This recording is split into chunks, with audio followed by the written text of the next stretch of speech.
Hello friends, এমজে কিচেনে আপনাদের সবাইকে স্বাগত। এখানে রেড কাউ 1 প্যাকেট দুধ আমি গরম করে নিচ্ছি। দেখুন 10টা কাজুকে দানা দানা করে গুঁড়ো করে নেব। এদিকে আমি দুধের মধ্যে একটু দুধ নিয়ে নিলাম, ওর মধ্যে বড় চামচে 2 চামচ আমুল দুধ নিলাম, নিয়ে এখানে দিয়ে দিলাম দুধের মধ্যে ছোটো বাটির 1 বাটি চিনি দিয়ে দিলাম। দেখুন এবার এটা নেড়ে চেড়ে নেব।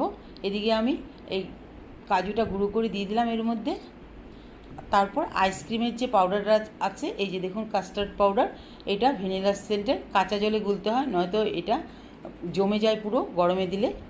একদম এটা ঠান্ডা জলে গুলে তবে আইসক্রিম দিতে হয়। এটাকে আমার হয়ে গেছে রেডি, দেখুন ঘন হয়েছে কত।